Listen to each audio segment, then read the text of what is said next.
This workshop is part of the 1D Steady Flow class, which is really our beginner class in HEC RAS, and it's a workshop on how to lay out your cross sections, which is really one of the primary skills in 1D modeling, and one of the things we kind of hit right off the bat. The fundamental principle in laying out your cross sections in a 1D model is you want your cross sections orthogonal to flow, which means your cross sections aren't going to be straight. They're going to be what we call dogleg. Now, Cameron Ackerman gives an excellent talk in lecture 1.2. If you haven't seen that, go watch that. But then what we do is we hand out like old school hard copies of 4 maps, and we have the students sit down and actually draw their cross sections. And I would recommend that you go to the class website and actually get those maps and actually do that exercise before you watch this. This is the review. This is me kind of walking you through those maps and how I might do it. But it'd be really helpful if you did it yourself first. But assuming that that's done, here's kind of my take on how I would think about laying out these cross sections. All right, we're going to start out pretty straightforward. In this one, flow is in this direction. And we're going to start out by asking ourselves, what are the controls? Well, actually, this is pretty straightforward. There's not a lot of controls.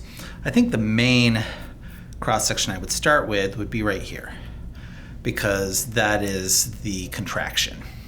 Other than that, I'm not sure there's a lot. Maybe there's another one here, and kind of the end of that contraction is here.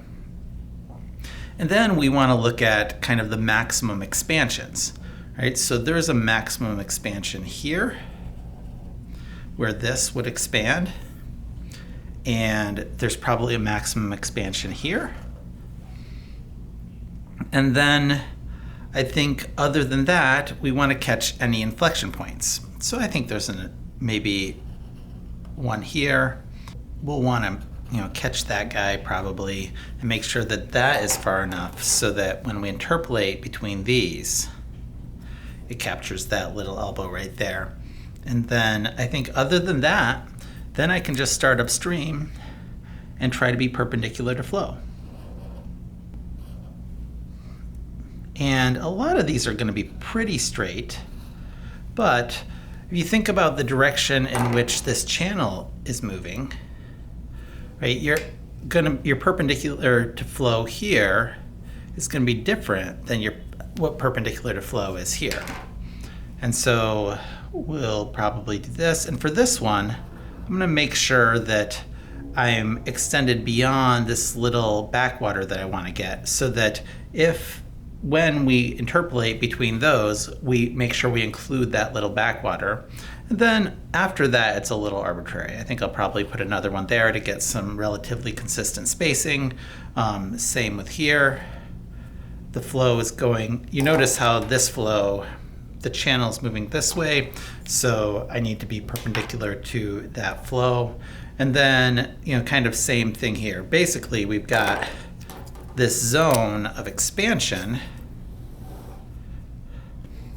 and so we want to just kind of capture points along that expansion. And the one main difference is going to be that I'm going to make sure that I capture this in there. And then we'll go in and think about, well, is there any ineffective flow? Not a lot, but I'll probably put ineffective flow here, maybe here. Okay, so that one's really straightforward, very simple. Now we're going to get a little bit more complicated. We're going to, again, flow is in this direction. And this has a few more very clear hydraulic controls. This is a hydraulic control, but I'm going to want to be perpendicular to flow in that channel, even though outside of it, I'm probably following the high ground. This hydraulic control is almost straight because you follow the high ground and then you're perpendicular to flow and you follow high ground. I'm going to also say that this is probably a lesser hydraulic control. We've got something here, and then this is a very interesting region where water's turning and coming into this bend, and so we're going to want to make sure we capture that. But it's going to be a little bit complicated because you have to be perpendicular to flow there, but then this is probably expanding here, and so you're going to want to be perpendicular to flow there. and then follow up the high ground. And so I would say that those are kind of our hydraulic controls. Then we want to also capture maximum expansion. Well, here maximum expansion is pretty easy. Oh, I didn't get this hydraulic control. This is definitely something we want. And then here, hydraulic expansion, I think is actually a little more complicated. I'm going to deal with that little tributary later, but let's just actually capture this because it's pretty straightforward. And then here, we've kind of got a two-part expansion. So I'm actually going to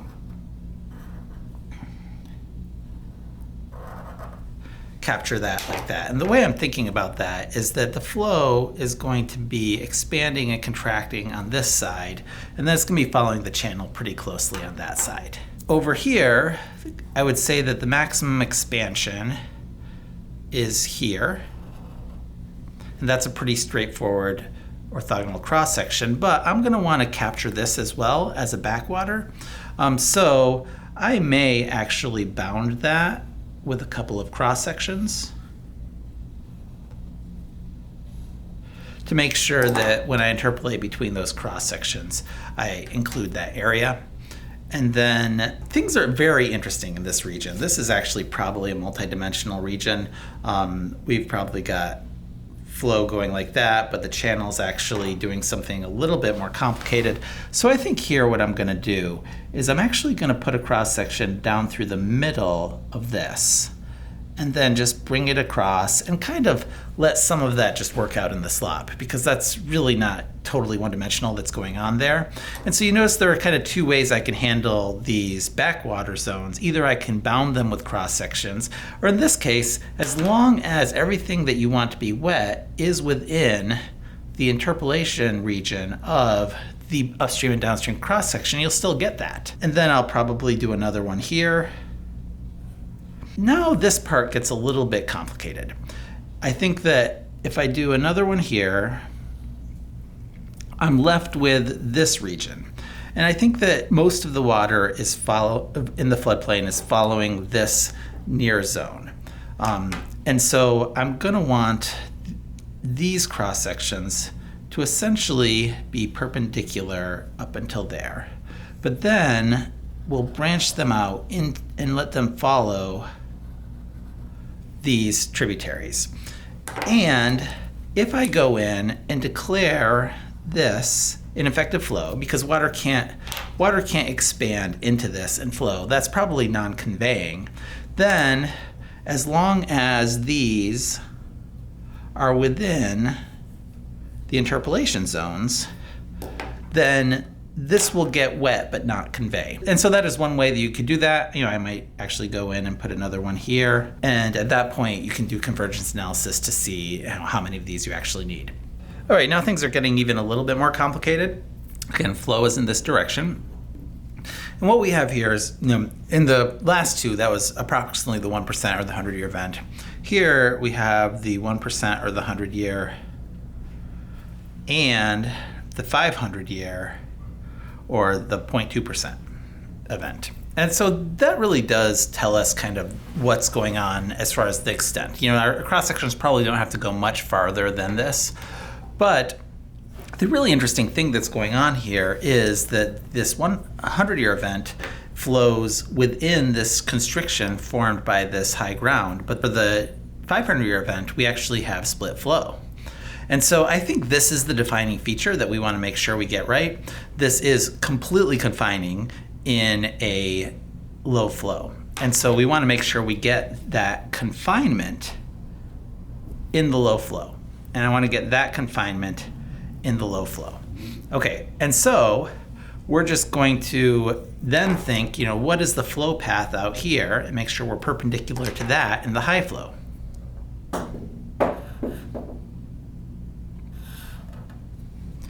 All right, but unfortunately we're not done, because you have to think about what will this look like when you interpolate. For example, let's go in and put in a couple of more cross sections. I think that this is a cross section that would make some sense, and I think that that is a cross section that would make some sense. But now what's going to happen if you interpolate? Well, the island doesn't show up in this cross-section and does show up in this cross-section, so it's going to think that the island looks like that. And so what you have to do with an island is you have to make sure that you get the upstream and downstream tips. And so important points to get are that point and that point. And you need cross-sections that will go through them.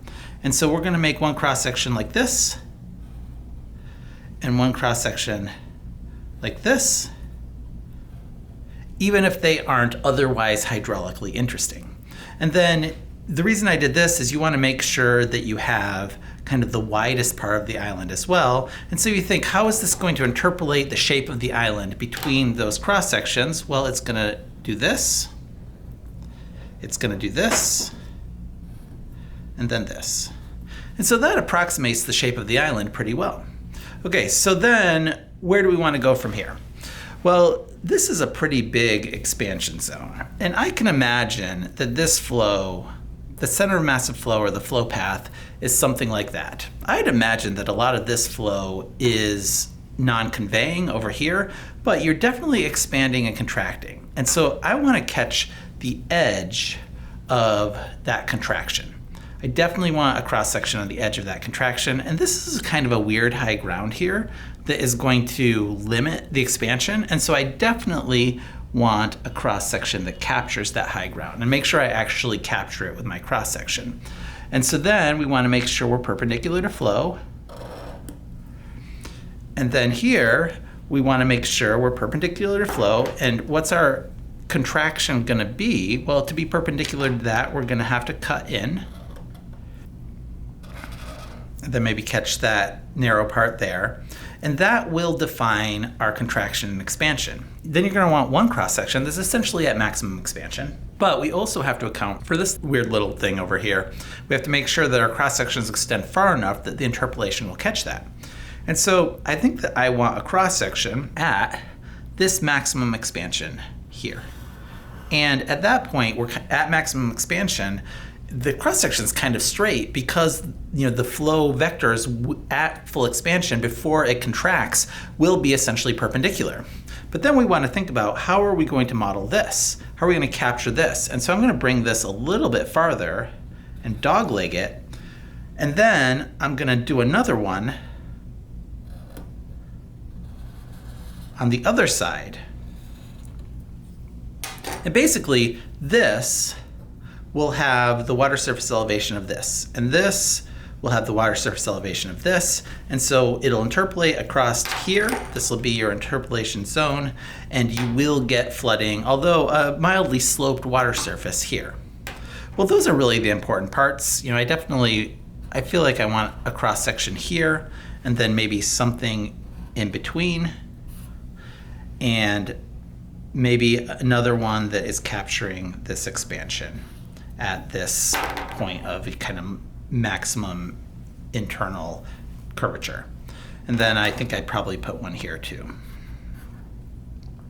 But I think one question you might ask at this point is, yeah, but how do I know that that's what the water surface looks like? How do I know that I've got this high ground? How do I know that I've got this curvature here? And part of the answer to that question is that you don't until you run the model.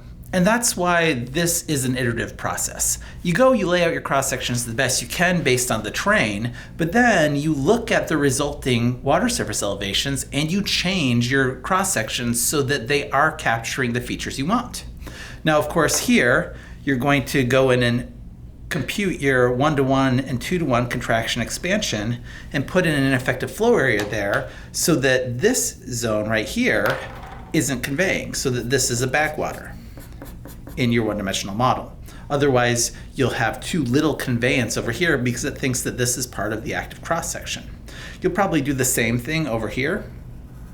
And now the real question is, does assuming that you have the same water surface here and here in this cross-section work? That is the assumption you're going to make by making that a single cross-section. You could split those cross-sections and use an inline structure here to kind of pass water back and forth, but that makes the model a lot more complicated. If you can get away with this assumption, it's going to be a lot simpler. All right, so now this is what we were working up to. This one's complicated. So I think it's pretty easy to start out with the same question. Where are our hydraulic controls? Well, there's one right here. That's definitely a hydraulic control. And then things get pretty tight right here as well. I would suspect that this also is a hydraulic control. And then things get pretty tight right here as well. This zone where you're going from well expanded, and this could be a backwater, to contracted, I would definitely want to catch the end of that contraction, and I would want to catch the beginning of that expansion, and then there's another kind of sub-contraction expansion in the middle. And then I definitely want to catch this feature because I'm going to expand out into this pool. Again, flow is in this direction. This is hard. And so we're going to put that off to the end so that we can kind of think about it with some more clarity. And so let's just, at this point, now start upstream and work our way downstream. And so if this is our maximum contraction in this subreach, well, we definitely want to catch our maximum expansion, which is right here.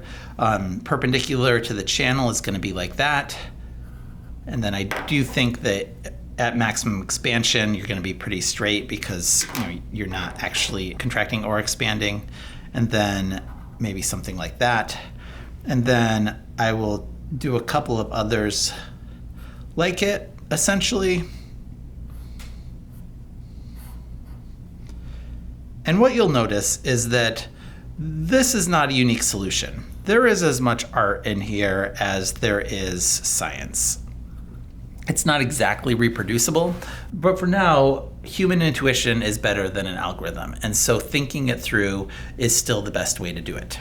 Okay, then we get down here and we want to include this. And let's say that we want to include this as a backwater zone. Well, this cross section is not nearly long enough. We want to expand that so it will capture that finger of water, that little backwater zone. And then we want to do something else here so that the interpolation between these will inundate that at the water surface elevations here and here. And then we can just actually go in and put in some pretty straightforward cross sections here, and then same here. Here we're going to expand. This is a little bit non-standard here, so I'll capture that. And then I'll just try to capture one at each of these maximum expansion zones. This gets a little bit strange because here I'm definitely going to want to capture that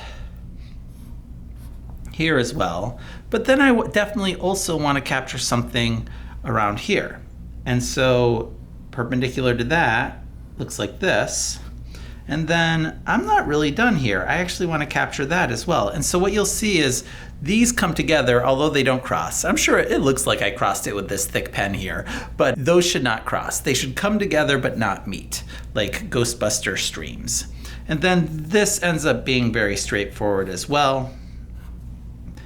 This one's a little bit stranger. There we've actually got a control and non-control, making sure that that meets. And then as we get down into this lake or backwater zone, well, this is going to be expanding. As the water expands into this, you think the flow vectors are going to look like this, which means that to capture that, you're going to want to have your cross sections be convex. All right, so then here, things got complicated. And the question is, do you want to model this as a backwater zone, kind of like we did here, or do you want to model it as a separate reach, as a tributary? And the real question is, are you happy with just inundating it to whatever the water surface is in the main channel, or do you want to have a sloped water surface here? And the real question is, how interested are you in the precise water surface elevation there? Because if you're not, then backwater would be fine. But if you are, if there's housing there or some sort of infrastructure that you really care about and you need to get that water surface elevation right, then what we need to do is model this as a separate reach. And so what we'll do is we'll actually go in and add a reach in RAS. It'll have a junction. And then we'll just go in and model this in quite the same way. We have probably a hydraulic control there. probably a mild hydraulic control there, and then definitely a hydraulic control there. And then we'll probably model this as a backwater zone, which means we want to expand this, and then we'll have a cross section here and expand that there so that these interpolate. You could put one up it if you wanted. And then the rest is just perpendicular. What gets weird is in here where things meet. Because if you want to do a cross section here, these cross sections cannot cross. And so they tend to dogleg parallel to each other. They tend towards each other but don't meet. And in the same way, if you want a cross section here, it's going to have to stay on this high ground as well. And again, with this thick marker, they look like they're on top of each other, but in reality, they should be parallel but not meet. And so that's how I would handle a more complicated one like this. For our ineffective flow areas, we're going to cut off anything that we're modeling essentially with backwater. So we'll definitely add ineffective flow areas to these parts of the cross sections. And then maybe we say that this water can't expand that fast, so we're going to make that ineffective as well. And that would be my first approach at these cross sections.